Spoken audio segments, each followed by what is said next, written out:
roll into your legal and tech background. We'll just rock Okay. and roll from here.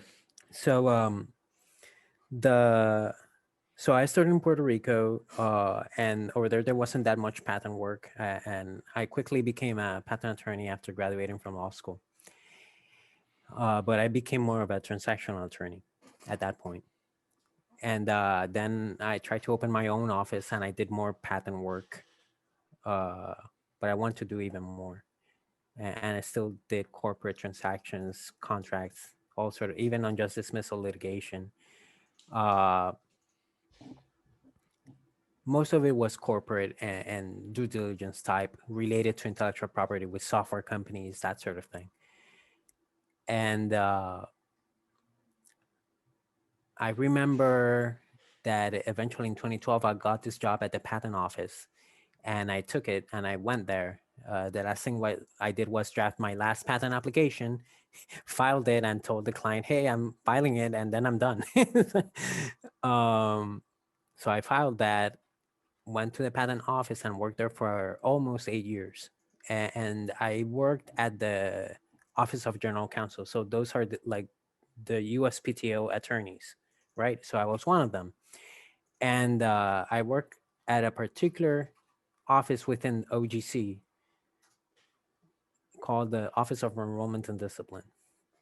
And we look at a wide spectrum of things at that office. We would look at, I guess they still look at at professional conduct is the main thing. Attorneys doing the right thing, and you can imagine the whole spectrum from committing crimes to doing patents or trademarks improperly, not doing the paperwork right, not communicating with the client, getting their business set up improperly, signing things inappropriately, practicing in ways they should not be doing. It's a whole gamut of things that attorneys have to look into when they're engaging in their practice, and it's a very tough thing to do.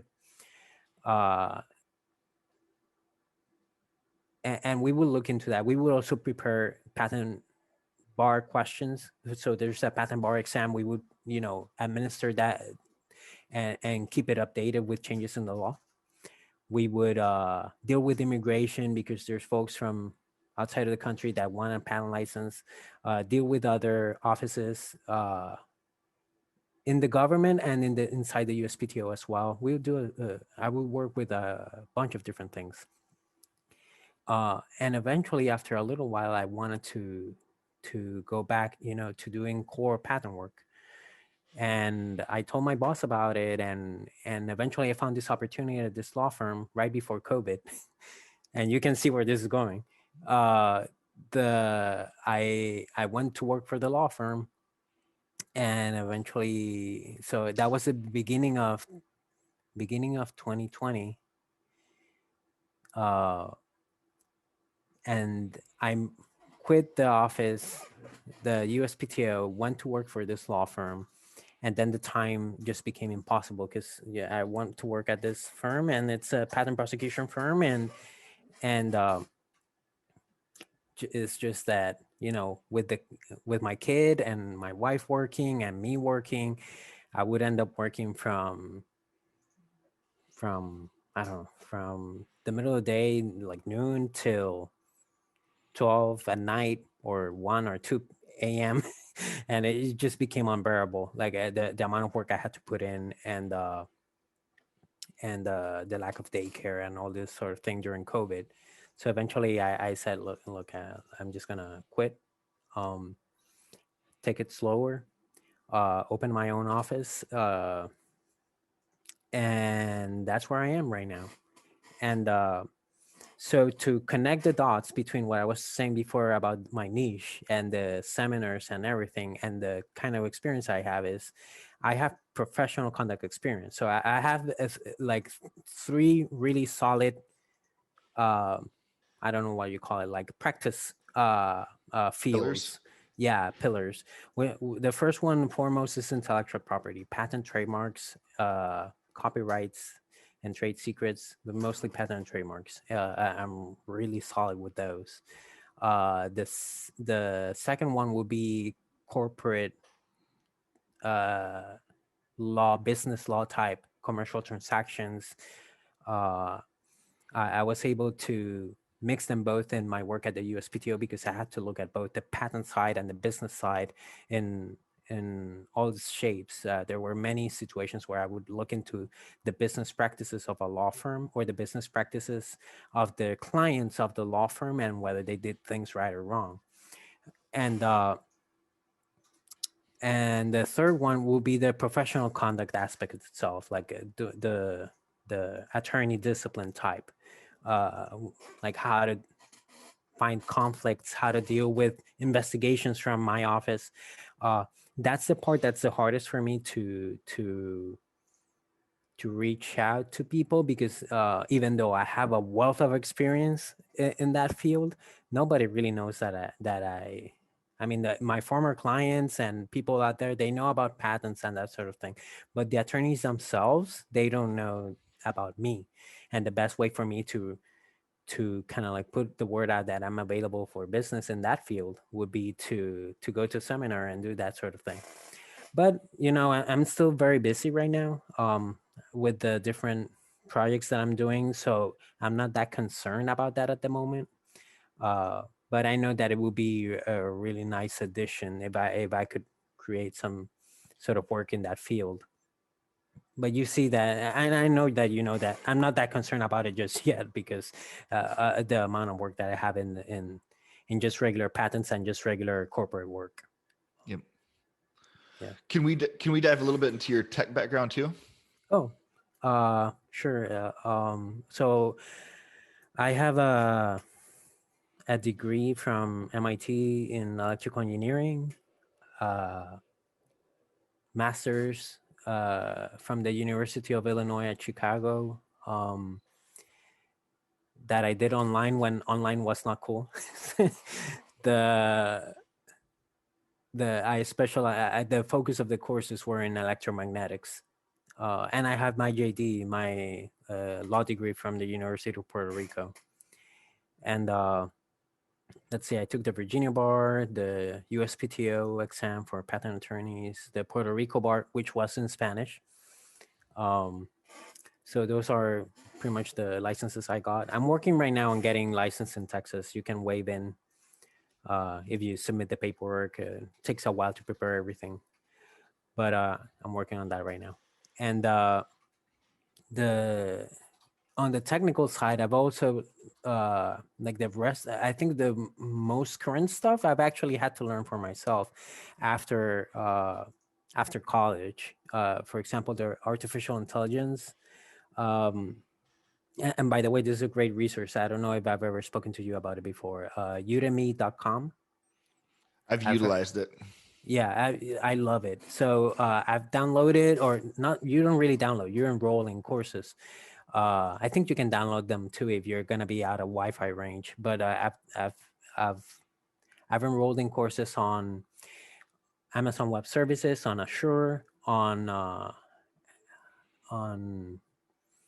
getting certifications on those things. I'm in the middle of the Azure one, and I'm also in the middle of a course for Power BI for data analytics. And I've actually used that for a client. So I actually code on the side as well for my twin brother, who's a CPA. I don't know if I told you about this, but I've created software for him in Python to solve data gathering problems that he's had, and data organization, automation. Python is a really great language to do that sort of thing. I've enrolling courses for databases and also AWS security. That one I have not started. I need to finish the first AWS course to switch to the security one. But yeah, I love udemy.com. So that's how I've kept up to date, so to speak, with different technologies. I also downloaded Anaconda. It's an integrated development environment for artificial intelligence, and used it with Udemy courses to just play around and create random neural networks that do nothing, but you get to say, hey, I built a neural network with TensorFlow and whatever. So I enjoy that. I guess I'm a nerd. what percentage of IP attorneys dabble in tech also, do you think? I have no idea. I would guess that most don't, and part of the reason is that even though you have the technical background, you always have the inventor, and if you don't want to go into it that much, the inventor can explain it to you for the most part. And I think that part of what happens is that uh, patents is incremental. Let me I guess a lot of the audiences are not, there might not be as knowledgeable about this area, so let me start from the beginning. So there's the world of law, right? And then there's, inside of it, there's intellectual property, and it's part of business law, so to speak, or economics law. And not everything can be protected by intellectual property, but to know what can be protected, you need to look at what laws are out there and what they protect. So there's more than these, but I usually divide it into the four basic uh, rights that can be protected. So there's patents for inventions, copyrights for expressions, works of art, trademarks for branding, and trade secrets for anything that can give you a commercial advantage and you can keep a secret. Uh, Crossing your fingers that it doesn't get reverse engineered or spied on or something like that.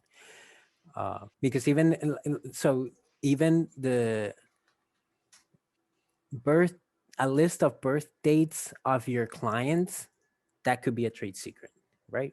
If it's commercially advantageous, and you keep it a secret and you have the right contracts telling everybody to not disclose, then that can be leveraged to your commercial favor. So the antonym, the opposite of a trade secret, would be a patent because it's published. But not everything can get patent. Only machines, uh, manufactured articles, compositions of matter, uh, methods and processes, or improvements to previous methods or machines, and that sort of thing. Those are the statutory patentable uh, inventions.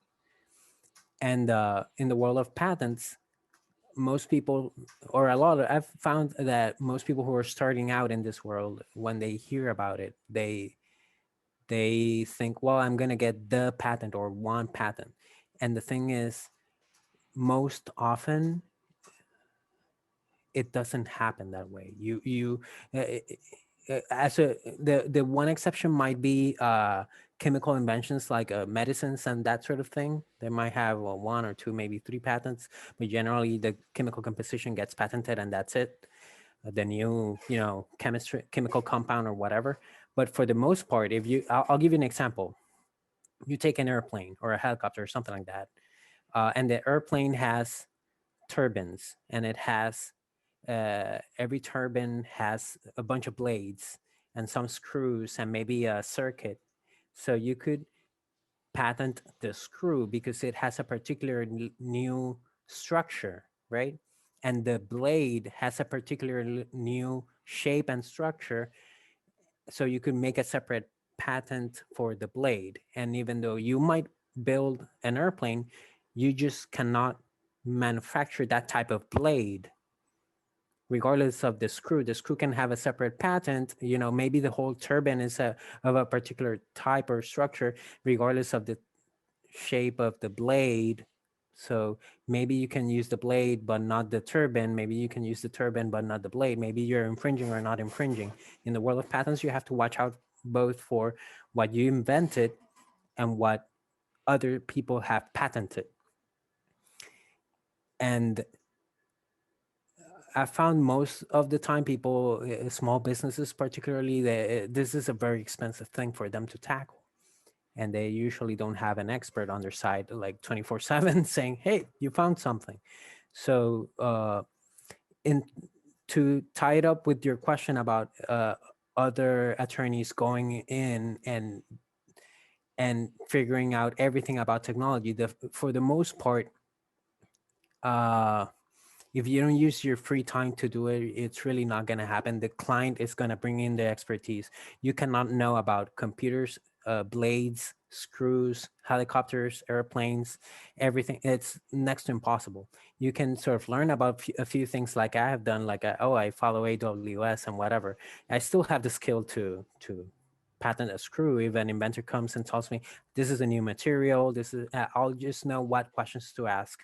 And patent attorneys generally bring in their expertise in the claim drafting, which is a part of the patent application that it's crucial. It's the heart of it. It's what you protect, what where you define what you want your invention, what you don't want other people to do. But going back to the business side of it, when the client comes with their inventors, right? If it's a big company or a medium company or even a small one, and they have these inventors working for them, uh, they explain to you what they did, or you learn to to I don't want to use the word interrogate, to interview them and to talk to them, and just uh, figure out how they solve a problem and what they had to do to solve the problem.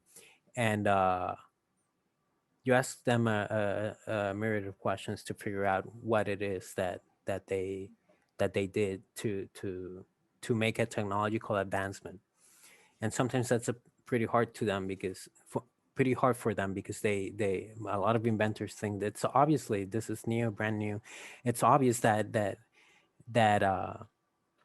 this is what I did, right, and that it solves a problem. And I'm using obvious, the word obvious colloquially. It actually carries a big weight in patent law. I'm not going to go into that because it can get confusing. But the cost of a patent, and I know you know this, it can be, let's say it's very very very cheap, $6,000 one application, right? And that's not talking about the USPTO fees, the responses to office actions, the maintenance fees once the patent is granted, if it's granted at all, because you can file, spend some money, and get nothing out of it other than time spent trying to get a patent and money and the attorney and at the USPTO. And then on top of that, you have to incrementally keep doing it. The big companies, IBM, Google, all of them, they continuously file new things and they create these portfolios, even of things that they're not doing, but things that a competitor might do to circumvent one of their patent or one of their products. I want to talk about the expense of this process in a little more detail. But first, one thing I kind of want to point out is, and that's kind of why I asked the question earlier, your tech background and how it could benefit somebody specifically in a small startup, in a tech, in an IT related tech startup, Oh, yeah, because it's like it's such a gray area with tech and coding. Whereas you use the analogy of the jet engine, those are palpable products that, you know, certain metals, certain sizes, certain blade angles. Whereas coding is so gray, different languages, different processes. yeah. And so that's where it gets a little confusing. And in that sense, uh, maybe you could touch on that a little bit and maybe utilize the comparison between where somebody might want to utilize a trade secret versus a patent. Okay. So let me try to hit all the points there. Yeah. And let me just say this because I know that with my comments, I just realized that some people might get confused and think, oh, I can just pick any patent attorney. That's not what I'm saying at all. You ought to ask your patent attorney how much experience they have, how much experience they have in a particular field. Ask about their technical background. And I'll give you a clear-cut example. No one should hire me for a chemical composition patent application. I just don't have a chemistry background. I wouldn't even know where to start. And I've heard other chemistry experts patent, attorneys talk about what they do. I just know that I couldn't tackle it.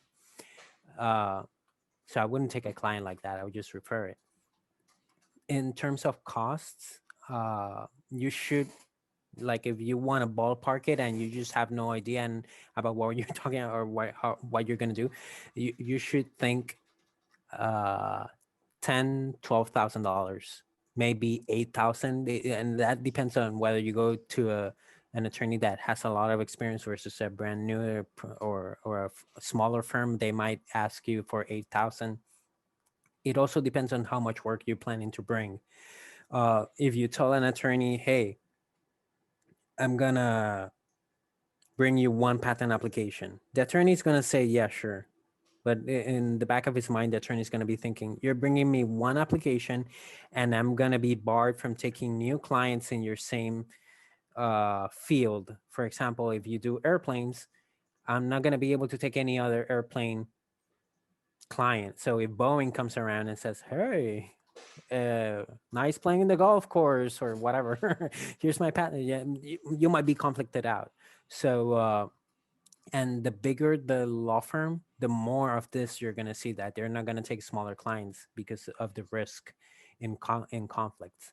So you're going to see yourself paying a higher price and lowering that price with volume. So you say, I'm bringing you 3 patents every year, 5 patents every year, because think about it, 5 patents, if it's $10,000 a pop, then then it's $50,000. Are you going to have the money to do that every year? Are you going to convince that attorney that you have the money to do that every year? It can get very expensive. And for that, I would suggest you look into getting grants, SBA, grants.gov, but that's a separate conversation. The And also at the states often have incubators, different things. The in terms of how you go about, like, what the technical background can bring you in terms of efficiencies and money, it's really about time and getting a better product in terms of the patent application drafting. If you pick someone with a technical background that matches the the the invention that you're dealing with, first, that attorney is going to have drafted applications, responses to office actions. Office actions are the rejections that the USPTO issues. The patent office issues office actions with rejections, and then you respond to them, and you have this back and forth. That back and forth costs money in addition of the $10,000 for filing the application. So let me give you a timeline of how it works and how it combines with the technical background. You file that patent application. About a year and a half or 2 years later or something, that the office responds with a rejection, which is typical. That's a non-final rejection usually.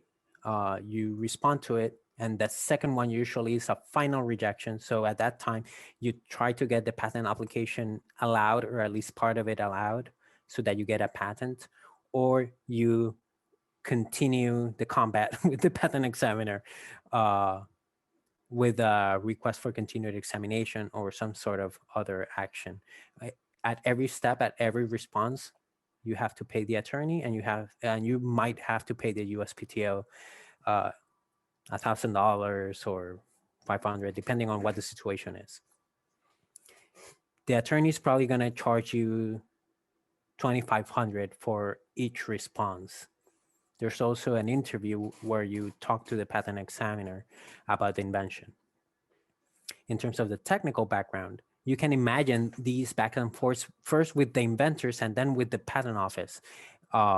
Even when I was an attorney at the USPTO and the disciplinary side, I saw more than once attorneys getting in trouble because they worked in cases that they did not have the technical background to understand what was going on. For example, chemistry professionals dealing with a software litigation sort of thing. And I mean, you go to someone to talk about compilers, for example, and they don't know what a compiler is. They've never dealt with one. you're just gonna blow their minds. They're not gonna know what you're dealing with. You talk about databases and relational databases as opposed to GraphQL, as opposed to any other type, in memory versus long storage databases. It's literally trying to talk Japanese and English. Yeah, they're not they're you're gonna waste a lot of time trying to get the information, and even when you give it, you're not gonna be fully confident that they really understand. Yep. So the benefit of having the right technical background when you're drafting these documents and when you're talking to the clients is that you really have a better grasp of what they're having to deal with, and you can translate that into a legal document, because a patent application in the end is a legal document. It happens to have technical information. You have to draft it in a way that all audiences can benefit from it.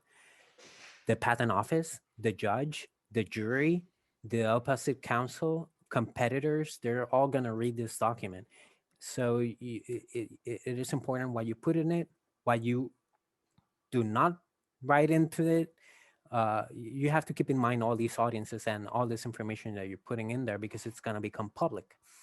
But having the right technical background is, I see it as a must. And it behooves every inventor and every client to ask their attorneys, hey, do you feel confident dealing with this?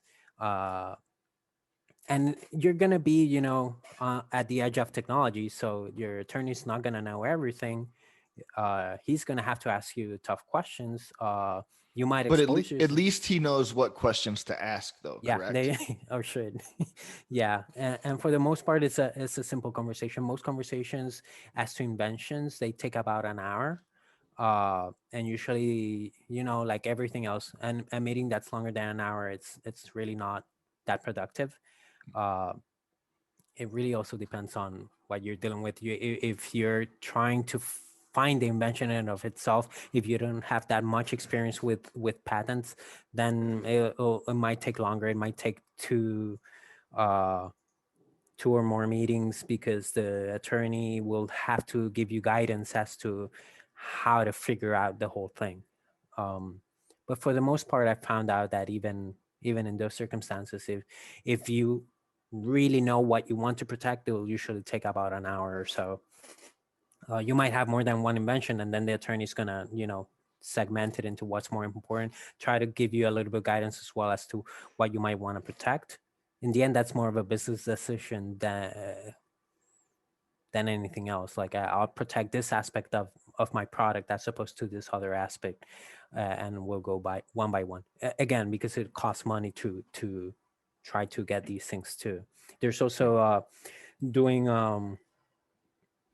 prior art searches to try to avoid seeking a patent uh, when there's little chance to actually obtain protection. Your attorney is probably going to be able to file a patent anyway, and get you something. The question is not whether you got a patent.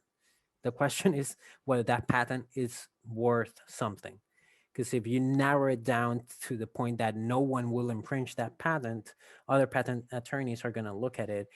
If somebody tries to buy you out, they're going to bring their own attorney. They're going to look at that patent application and the claims and say, yeah, no one's going to infringe this. This has little to no value. And you're not even going to want to pay the maintenance fees at the 4 years or 8 years. When you see that you're just putting money into this patent application that's giving you nothing. So you want some breadth, some type of meaningful scope to your claims.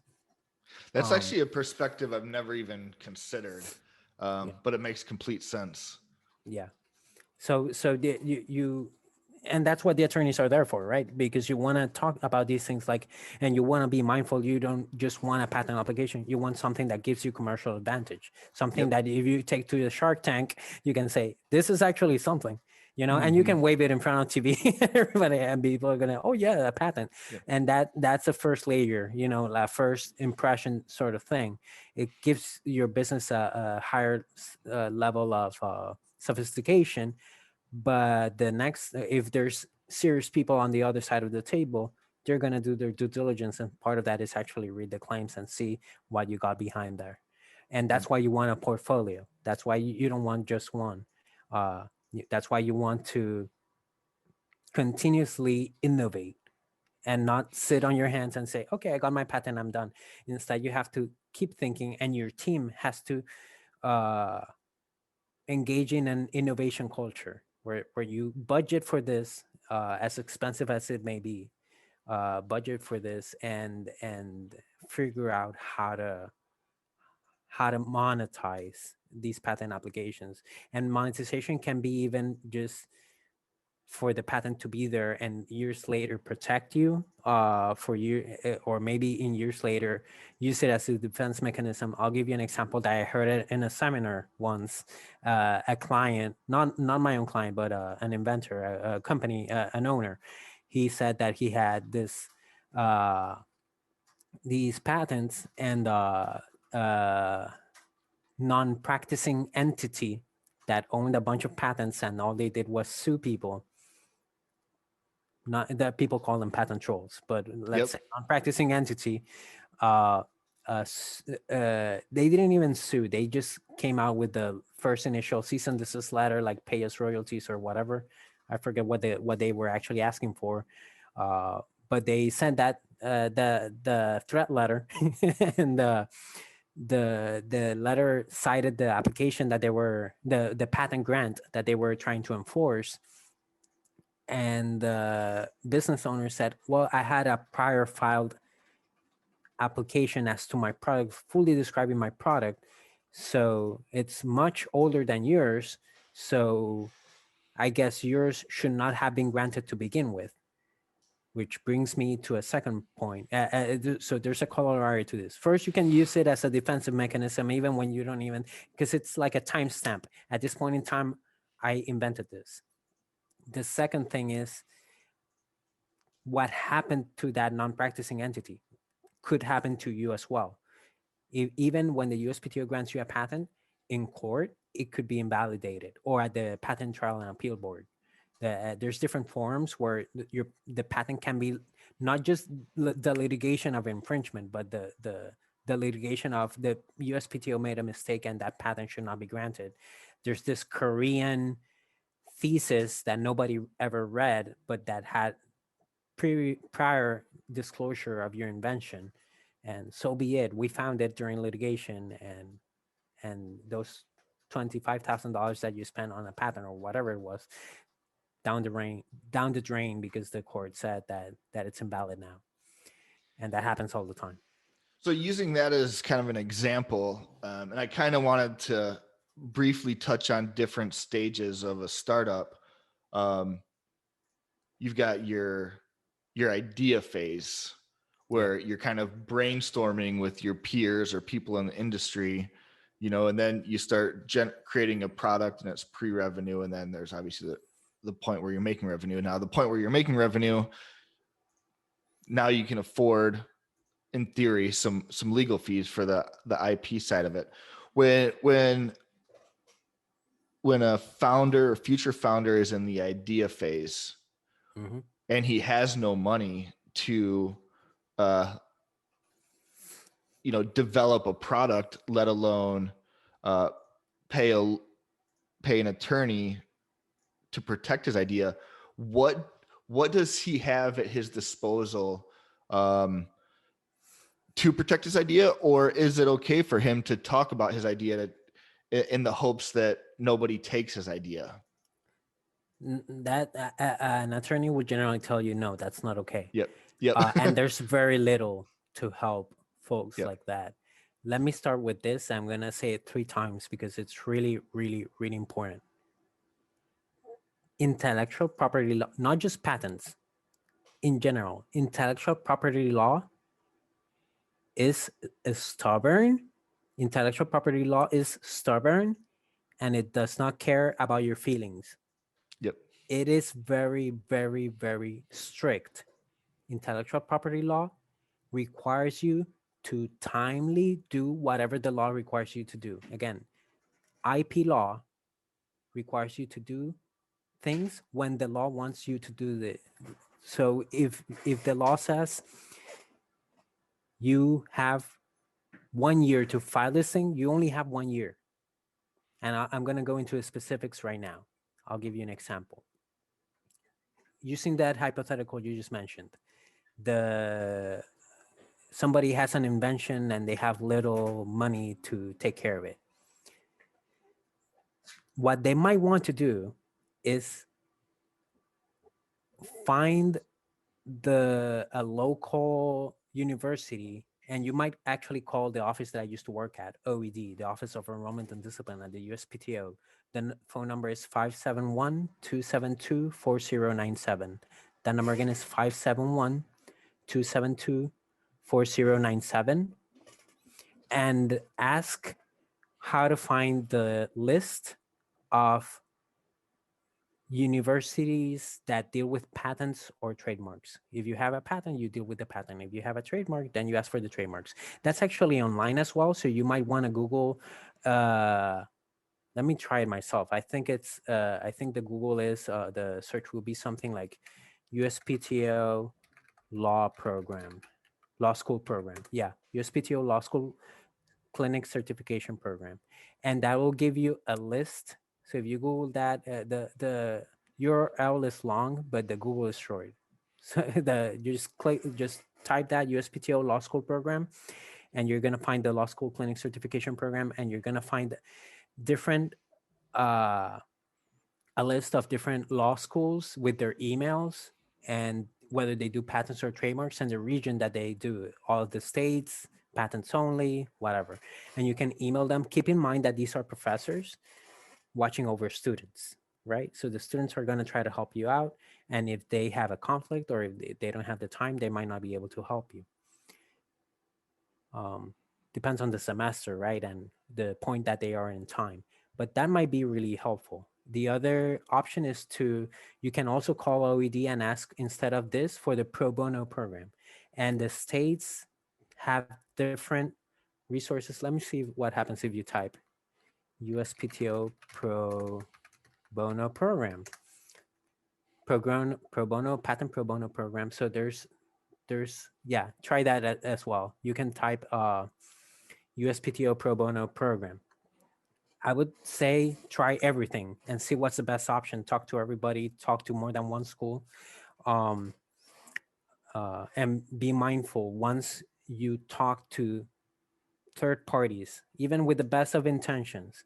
If you don't have a non-disclosure agreement in place, if you don't have a document protecting you, then you are giving information to a third party, and that starts whatever information you give. If you give like the inventive concept away, if you give away the invention, that if you explain it in that process, then whatever you gave out, you have 1 year from that moment to file a patent application for that. But that's only in the United States. Outside of the United States, some countries will say you you disclose you don't have access to a patent grant after disclosure. So you might lose international rights from the get-go. What you rather do instead is get those non-disclosure agreements in place.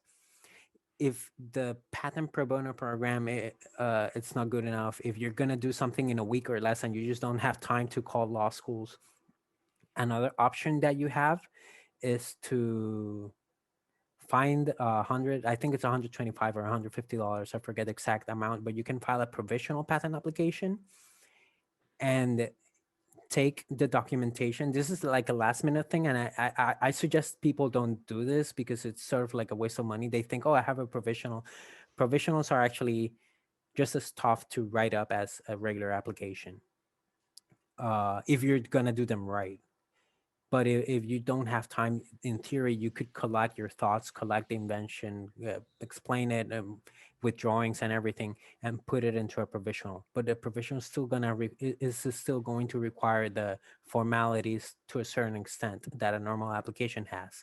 And here's the thing: to benefit from a professional application as to their content, in a non-provisional, the content has to match. So if I did not fully fledge out the invention in the provisional, whatever was left out, I don't get the benefit of that earlier filing date in the non-provisional application. Did that make sense? Yep. So you have to fully explain it. And if you're not fully fledging out the invention there, then and you might often think that you do and that you are explaining, but attorneys usually have a way of thinking that we make less assumptions, we explain things more, we know what to say and what not to say. So you might find yourself filing a provision. I've seen this provisional applications that actually do more harm than good. And you want to be very careful with what you write. You might want to do Google or YouTube research, or just talk to an attorney. Udemy. Yeah. I'm sorry. Udemy. Yeah, Udemy, maybe. I think they have some courses. Maybe they do. Maybe I should make a course in Udemy to help There people you out. go. Yeah. But for the most part, you want to talk to an attorney and try to figure out or get some help, because these things are tough. It will be like me trying to fix a car. I know nothing about changing oil in a car. This is what I do, not that. So in the same manner, if you can try to find someone to help you out with this process, because it can be complicated. And I know we're running out of time, but I also want to touch on the business side of it, like how this plays out within the whole thing, because this might be a cornerstone of a business, especially if you're in the technology or in the innovation industry, where whatever, even a hot dog stand can have a design patent application protecting the ornamental aspects of it. So, or a branding issue that you want to protect. And so going back to that hypothetical of somebody doing this, you might want to go to SBA, and the Small Business Administration has uh, small business development centers. If you have something that involves technology, they have small business technology development centers. So they're usually tied to nonprofits or universities, and they are like the outreach branch of the SBA itself. The SBA kind of like Mhm. helps these uh, development centers become available with experts in finance, economics, technology, PhDs, and they can give you guidance as to how to put a business together, regardless of the type of business, because they have so many different experts. And uh, they are all over the states. You might want to talk to them in terms of like in a 1 minute explanation of how I see this is the best way to put it together is um, you would have to make a balance between developing a business plan and just getting things done to begin with, right? Like you can plan forever and get some type of analysis paralysis, like what am I doing here? So Yes. SBA or just your friends, you know, other people can tell you, hey, stop like spinning wheels, be careful with those interactions. Even with SBA, there might not be patent experts, and if you disclose inventions themselves, there might be some issues with conveying that information to a third party. um, but putting that aside for a second, when you convey what you're trying to do to them, they're they might give you guidance as to what to tackle first, because every business is different. But for the most part, in the technology side, because of that timeliness requirement with patents and with technology and getting it protected, I would say that for the most part, every time I see businesses, they are usually late with this, and it's almost inevitable because people do not know about intellectual property. It's not what they have in their minds. They're thinking more about helping their customers, launching. Sometimes it's more valuable to be first in market rather than getting a patent protection. Think about Uber versus Lyft, right? Uh, so Uber will be in a much better position with a patent, right? Like something and I'm not saying that they would have been able to obtain a patent for their main product, but I'm pretty sure I've never looked at it, but I can imagine that they are trying to get patent protection on the different solutions that that are behind their product. That Yep. maybe the one click thing, maybe showing information while you're trying to do uh, uh, finding a car or something with their product. But though I don't know if it's really that helpful what I just said right now. But I guess in a Well, more and that's the challenging part too. You know, with my dog just came in, so that background noise was her shaking.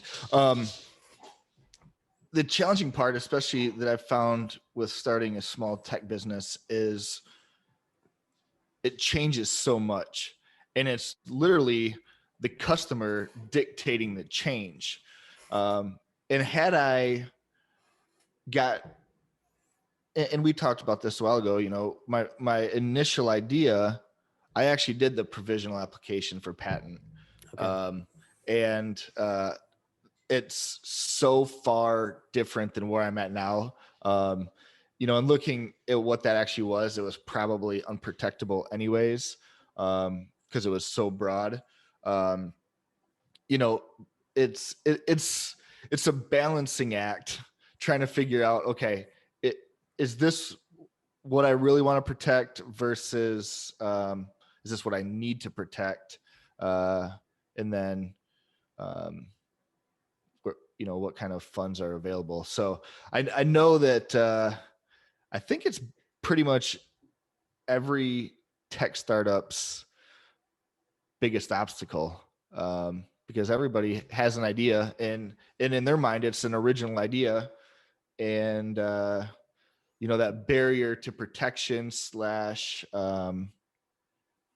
what do you call it in the field, the discovery or the research side of it, you know, that gets expensive, obviously. So Yeah. um What I usually ask clients, I think I've even told you this before. Maybe I think of it this way. What do you want your competitors not to do? mhm. Another way of asking the same question is, what would piss you off if you saw out there Yep. somebody else doing it? What would say like, no, that's what we did. Like, why the hell are you doing that? Yep. That's a good starting point. Yep. And from a more technical side, more on the level of actually drafting the application, is what's the technological improvement? What's the advancement? What's the structure of what you did? What's the problem you're solving?